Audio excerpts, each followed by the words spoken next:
Hey, hi, ho, he. Good evening from your host, your guy, the one and only and truly DLG.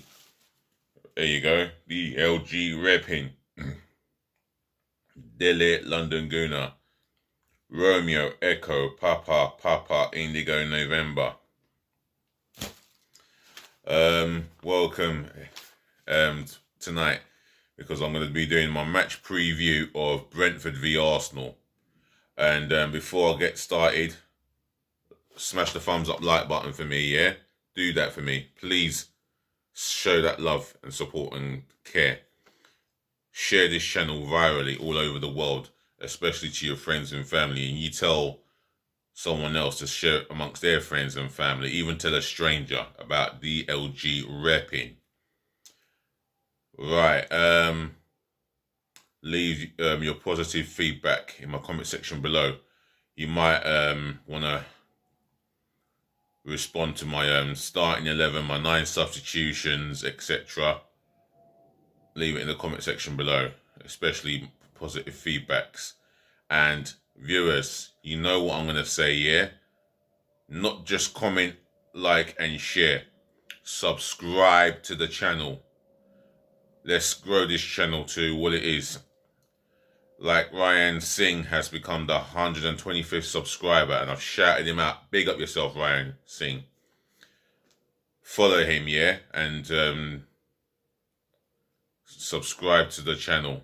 And if you subscribe, I'll shout you out the same way I've shouted at Ryan Singh and many others before.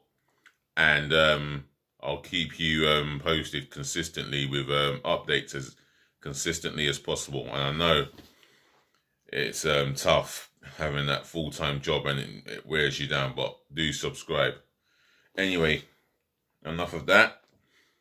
Let's get to the match preview. Brentford v Arsenal. Now, we played them in the League Cup game and we won 3-1, I think. I think that game, Aubameyang suffered an injury scare where he got a kicking, and it did not go down well. And I was watching Troops and DT's podcasts, their vlogs, and they were not happy. They were cussing and all abusive words coming out of them. Every word that you can think of. It was horrible for that Brentford player. But you know what? Let's talk a little bit about Brentford. I think possibly they played the best football in the Championship last season, or they were one of the better footballing sides in the Championship. They've got a striker that we're not talking about. I can't understand why we didn't go in for Ivan Toney. Take a chance with him over Tammy Abraham. I know Tammy Abraham is pushing to be an England international, and I know Tammy Abraham has been one of Chelsea's top goal scorers, but this guy is a beast. And I think this guy is going to cause our centre-backs problem. Well, maybe not so much Ben White, but maybe Marie or someone else who's been Rob Holding. Oh, friggin' hell. The worst defender going. For me, Ivan Toney there, they got a guy called Mbayo. Oh, they've got a decent midfield players. They've got one Danish international in there. Defensively, I don't know how strong they are, but they've got a good goalkeeper in David Raya. Now, why did we give up on signing him? Wouldn't he be better than Ramsdale?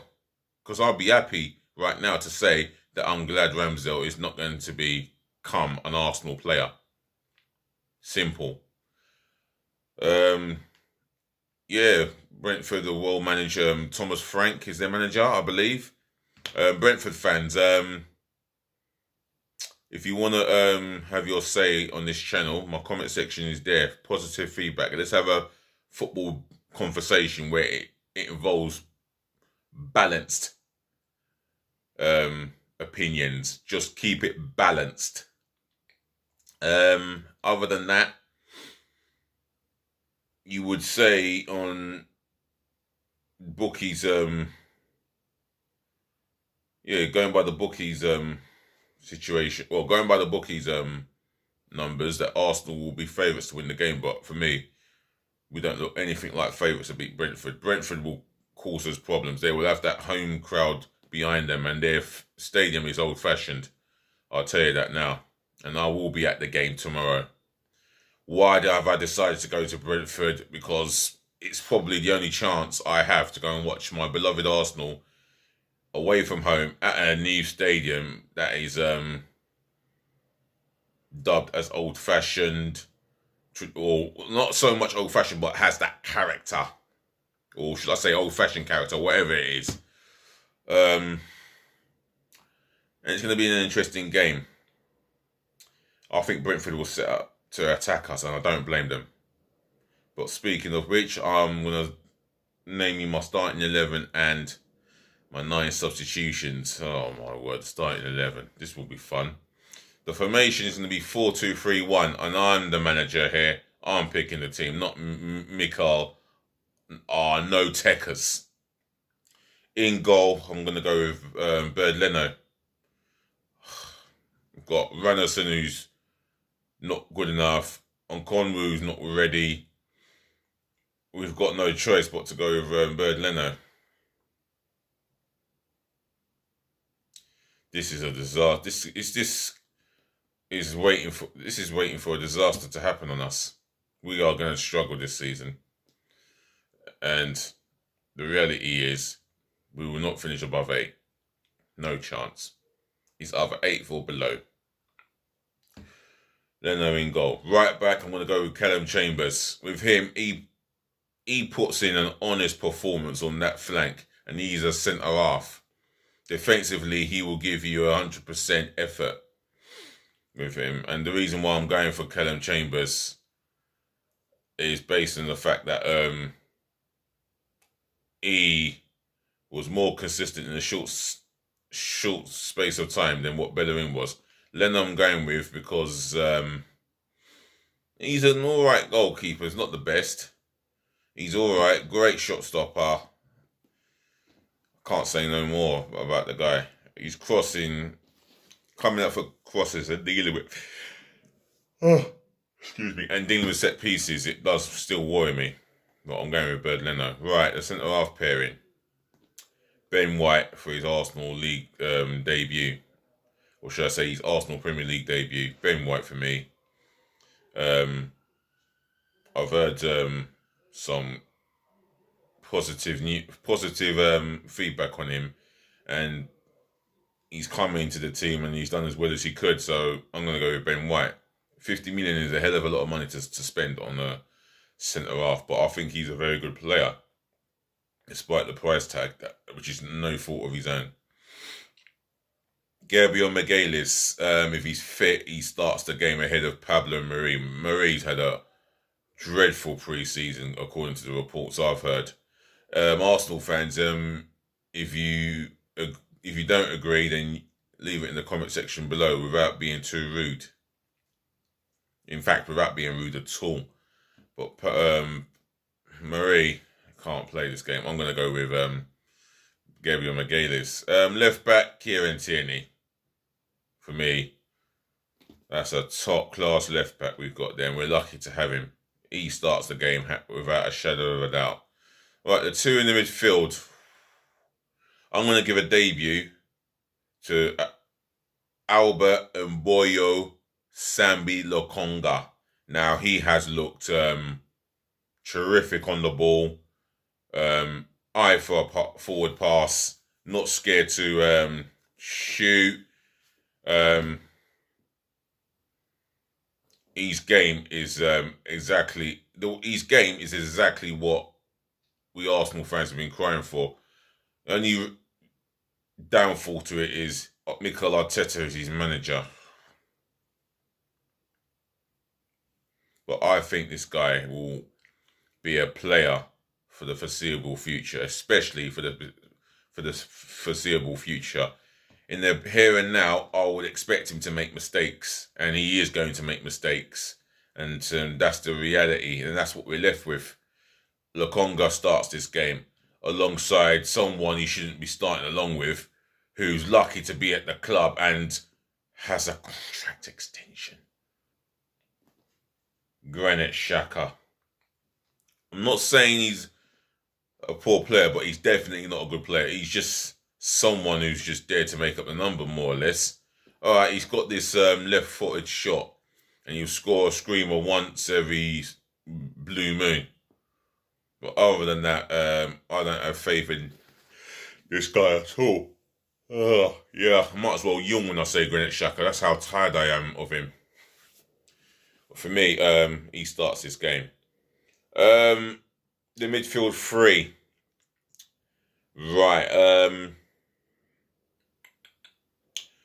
I'm gonna go with Nicola Pepe. As long as he improves his performances from a defensive point of view off the ball, and helps his right back out. Yeah.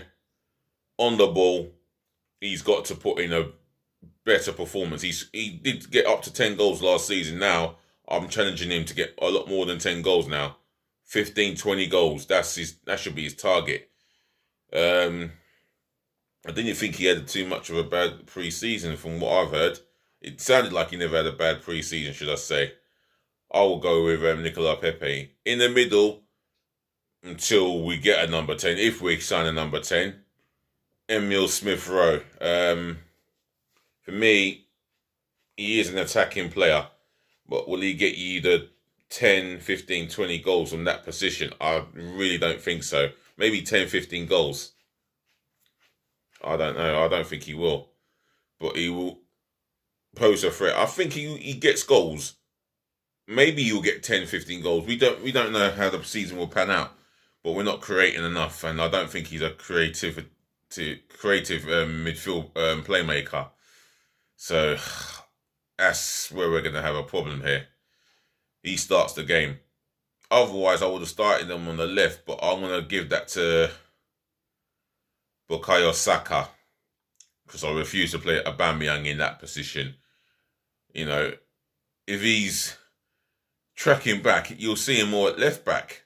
There's every chance that he'll be at left back, and that's not where we want him. But this is not Aubameyang. This is about Gabriel Martinelli for me. He starts the game in that position. I have no problems with him starting that game. If he's fit and he's able to play, he starts. You know, his work rate off the ball is phenomenal. And going forward, he is a goal threat as well as a guy who can beat a man and get a cross in. That's my strike. That's my left wing forward sorted, and my right wing forward is Pepe. That's sorted there. In the nine position, the main striker, Pierre-Emerick Aubameyang. It's time for him to deliver. Time for him to get onto the score sheet. If he hasn't done it in this game, then I don't know. I don't see how he's going to get one against Chelsea or Man City, and how many opportunities he's had. For me, if it means dropping Lacazette, then that's what it has to be. Lacazette doesn't look like a guy who wants to be at the club, who's hungry, or who wants to make an effort. With Aubameyang, he gets his opportunities, but if he can get one goal, that's all it is. I think that goal drought is affecting him, and some say it's because of the contract he signed and this and that. Codswallop. I think if we get this guy scoring goals again, he is a problem. Aubameyang starts in the middle. Right, my 9 substitutions. Let me repeat that again. My 9 substitutions are, well, the first one is in goal. Big problem. I'm going to go with Karl Hein, the Estonian goalkeeper. I know very little about him. Young goalkeeper as far as I know. So we start off with him. Yawning again. Trying not to. I do apologise, viewers. Who do I go for now? Right back is a problem. Cedric Suarez. I mean, some will say his contract situation at Southampton was not dealt with correctly, or not dealt with or dealt with incorrectly. Well, that's another story. For me, he can do a useful job in the Premier League. Not the elite right back that we are looking for, and we are looking at a right back. And that's no offence to Cedric Suarez, but I would prefer him ahead of Bellerin. That's why I don't have Bellerin on my bench. I think he should just focus on packing these bags and getting out of Arsenal. Anyway, Suarez is on the bench. I think he does offer an offensive alternative for Pepe, who's running down the wing, and defensively, he's more comfortable in situations at right back than he is at left back. Cedric Suarez starts at left back for me, and he won't be playing too many times there. Nuno Tavares definitely on the bench. Nice attacking left back. Defensively, he's maybe not as solid as Tierney, but one thing for sure, he's got recovery pace, and I mean some extreme, serious recovery pace, and this is what we've been looking for. This is a talent that we've been looking for such a long time. I'll have him in my team. As far as centre halves are concerned, Pablo Mari, he starts on the bench for me. Good squad player. I think he's always been a squad player. Signed as a squad player, and you can see it in the pre-season games. He's never going to have that pace, but one thing about him, he is comfortably solid in the air and good on the ball. Substitute number 5. I don't know why I'm mentioning his name, Mohamed El Neni. This is a guy that should be sold, and due to our failings in the transfer market, he is still at the club. However, he doesn't moan. When he gets the ball, it's always sideways and backwards in his midfield position. One thing with him, he doesn't shy away, unlike Granit Xhaka.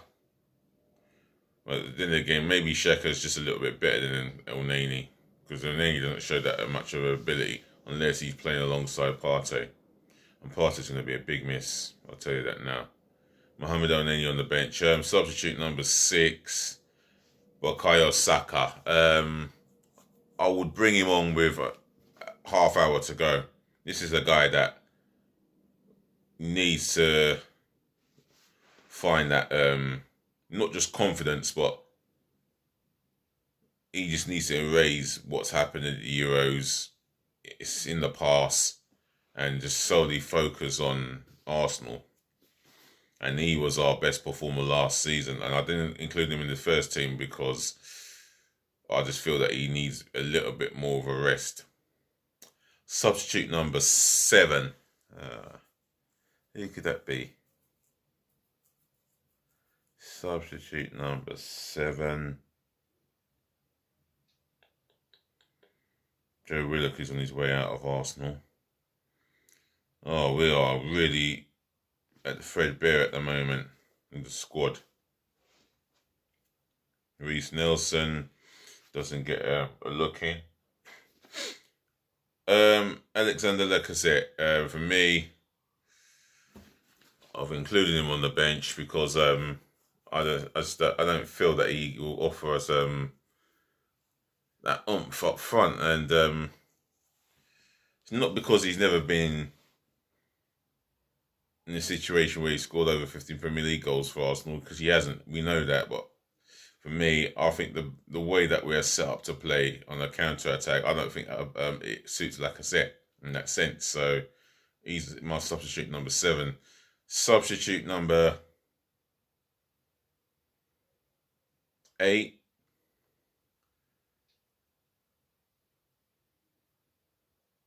I've got Lokonga, Ben White playing, and Tavares on the bench. Oh my lord, this is not great. Substitute number. We're letting players go. I'm struggling to find players.